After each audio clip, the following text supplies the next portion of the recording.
Assalamualaikum warahmatullahi wabarakatuh. Saya Yadi Aprijal, NPM 1913052028 akan memaparkan jawaban UTS BK Belajar. Pertanyaan yang pertama adalah bagaimana memahami kondisi belajar siswa pada umumnya. Menurut Gagne, kondisi belajar adalah situasi belajar yang dapat menghasilkan perubahan perilaku pada seseorang individu setelah ia ditempatkan pada situasi tersebut.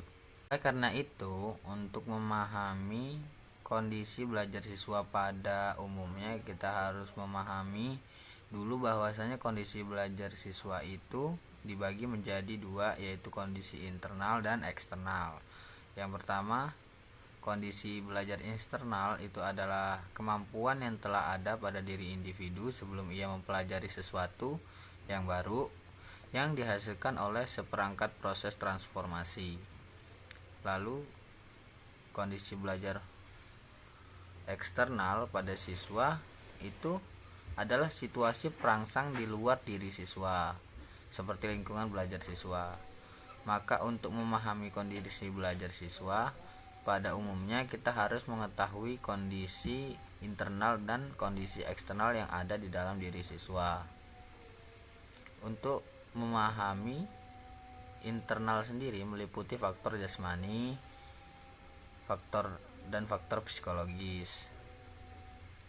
Sedangkan untuk memahami faktor eksternal ada beberapa seperti keluarga, faktor sekolah, dan lingkungan masyarakat. Lalu pertanyaan yang kedua adalah sebutkan dan jelaskan kemungkinan keanekaragaman siswa di sekolah dalam belajar.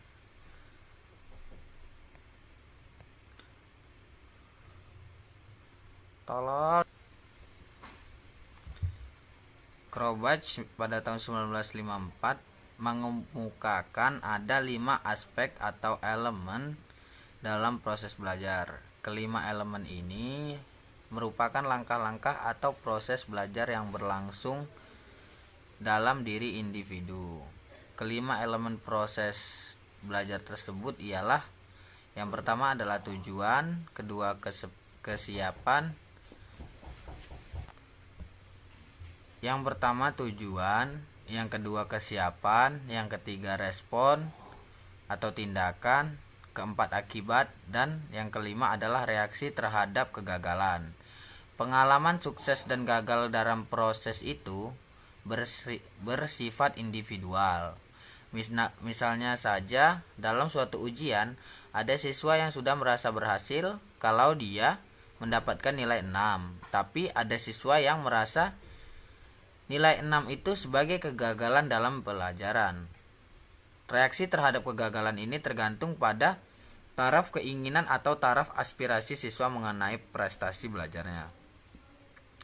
Beberapa karakteristik siswa dalam belajar antara lain adalah: yang pertama, cepat dalam belajar, yang kedua, lambat dalam belajar, yang ketiga, siswa kreatif, yang keempat, drop out, putus belajar, dan yang kelima adalah underachiever.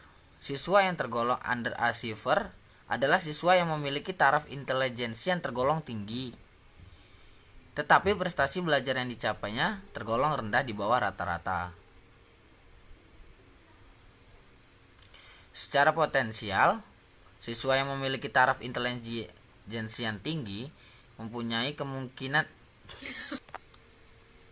Secara potensial, siswa yang memiliki taraf intelijensi yang tinggi mempunyai kemungkinan yang cukup besar untuk memperoleh prestasi yang tinggi. Akan tetapi, prestasi belajarnya berada pada golongan di bawah rata-rata. Timbulnya gejala ini berkaitan dengan motivasi, minat, sikap, dan kebiasaan belajar siswa. Dari golongan ini memerlukan perhatian yang sebaik-baiknya dari para guru dan terutama para petugas bimbingan di sekolah. Gejala kesulitan belajar di sekolah. Kesulitan belajar merupakan suatu gejala yang nampak dalam berbagai jenis kenyataan, Pemahaman ini merupakan dasar dalam usaha memberikan bantuan kepada siswa yang mengalami kesulitan belajar. Beberapa ciri tingkah laku yang merupakan pernyataan gejala kesulitan belajar antara lain adalah yang pertama, menunjukkan hasil belajar yang rendah. Yang kedua, hasil yang dicapai tidak seimbang dengan usaha yang telah diaktifkan. Yang ketiga, lambat dalam menerima tugas-tugas kegiatan belajar. Yang keempat, menunjukkan sikap-sikap yang kurang wajar seperti acuh tak acuh, menentang, berpura-pura, dan sebagainya. Yang kelima, menunjukkan tingkah laku yang berkelainan seperti membolos, datang terlambat, dan sebagainya. Lalu ada yang keenam, menunjukkan gejala emosional yang tidak wajar seperti pemurung, mudah tersinggung, pemarah, sebagainya, dan sebagainya. Faktor-faktor yang mempengaruhi kegiatan dalam belajar di kelas adalah faktor yang tak terelakkan dari diri siswa, itu seperti contohnya faktor eksternal. Ada beberapa aspek. Yang pertama adalah kurangnya kemampuan dasar yang dimiliki oleh siswa. Yang kedua, kurangnya bakat khusus untuk situasi belajar tertentu. Yang ketiga, tidak adanya motivasi atau dorongan untuk belajar. Yang keempat, situasi pribadi terutama emosional yang dihadapi siswa-siswa tertentu. Yang kelima, ada faktor jasmani seperti cacat tubuh, gangguan kesehatan, gangguan penglihatan, dan sebagainya. Yang keenam, faktor bawaan atau bisa disebut dengan herediter seperti buta warna, kidal, dan sebagainya. Ada pula faktor yang terletak di luar diri siswa atau faktor eksternal yang mempengaruhi siswa. Hal tersebut ada beberapa aspek juga, seperti yang pertama adalah lingkungan setelah yang kurang memadai bagi situasi untuk belajar anak, seperti cara mengajar, sikap guru, kurikulum, perlengkapan belajar, dan sebagainya. Lalu yang kedua ada situasi lingkungan sosial yang mengganggu keadaan siswa, seperti pengaruh negatif dan pergaulan, situasi masyarakat yang kurang kondusif, gangguan kebudayaan modern seperti film dan sinetron, dan sebagainya. Lalu lanjut ke pertanyaan ketiga. Berdasarkan soal nomor 2 tadi, pilih salah satu permasalahan belajar yang paling perlu untuk mendapatkan pelayanan. Kemudian pilihlah salah satu teknik atau strategi bimbingan beserta alasannya. Untuk menjawab nomor 3,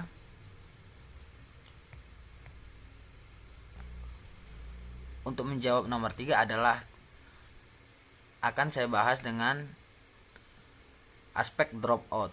Peserta didik yang drop out adalah siswa yang tidak berhasil atau siswa yang gagal dalam kegiatan belajarnya. Adapun penyebab drop out ini ada banyak sekali. Barangkali disebabkan oleh faktor yang ada di dalam diri peserta didik itu sendiri, seperti kurang minat, malas di sekolah, jurusan tidak sesuai dengan cita-cita, dan lain-lain sebagainya. Lalu mungkin pula disebabkan oleh faktor eksternal seperti kurikulum, metode mengajar yang digunakan guru, lingkungan masyarakat yang tidak mendukung, atau keluarga, broken home, dan hal sebagainya. Upaya yang dilakukan guru BK dalam mengurangi terjadinya dropout yaitu melalui upaya preventif. Guru bimbingan konseling melaksanakan layanan informasi tentang belajar, membentuk kelompok belajar, menyediakan papan bimbingan, menjelaskan materi sejelas-jelasnya, memberikan layanan konseling individual. Upaya kuratif dapat dilakukan guru bimbingan konseling memberikan layanan informasi kepada siswa tentang pentingnya mengerjakan tugas-tugas pekerjaan rumah, hukuman tidak naik kelas, memberikan ganjaran bagi siswa dan yang melanggar peraturan sekolah. Lalu ada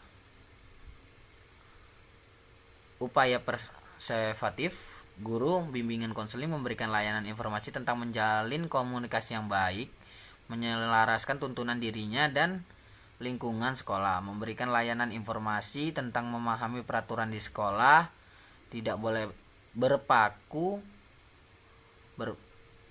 dan berpakaian, memberikan layanan informasi tentang mematuhi peraturan disiplin sekolah, tidak boleh berpakai secara berlebihan, dan menghormati guru, di mana guru BK memberikan layanan konseling individual, layanan informasi, dan tindak lanjut dengan memberikan layanan konseling kepada siswa. Lalu kita lanjut ke pertanyaan keempat. Faktor-faktor apa sajakah yang mempengaruhi efektivitas dari pelaksanaan BK belajar di sekolah? Beberapa faktor yang mempengaruhi efektivitas pelaksanaan BK di belajar di sekolah adalah kesiapan guru BK dalam melakukan pelayanan bimbing dan konseling belajar, sarana dan prasarana yang menunjang dan melakukan pelayanan bimbingan dan konseling belajar. Yang ketiga ada komunikasi atau interpersonal antara peserta didik dan guru itu sendiri. Lalu kita lanjut ke pertanyaan kelima. Ada berapa faktor yang mempengaruhi prestasi belajar siswa? Apakah siswa harus memiliki semua faktor yang mendukung untuk memperoleh prestasi yang baik? Tolong dijelaskan. Faktor yang mempengaruhi prestasi belajar siswa di sekolah ada dua, yaitu faktor internal dan eksternal. Faktor internal meliputi fisiologi dan psikologi siswa seperti keadaan jasmani dan kesehatan siswa, minat belajar, kecerdasan atau intelijensi, motivasi belajar, bakat yang dimiliki, dan kemampuan kognitif siswa.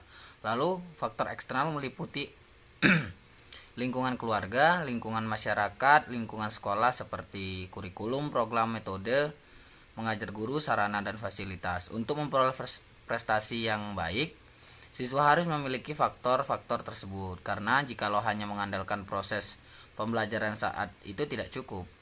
Siswa harus memiliki kesiapan yang matang dalam meraih prestasi. Selain itu, lingkungan yang sehat juga berpengaruh dan memperoleh prestasi yang baik. Cukup sekian, saya ucapkan terima kasih. Assalamualaikum warahmatullahi wabarakatuh.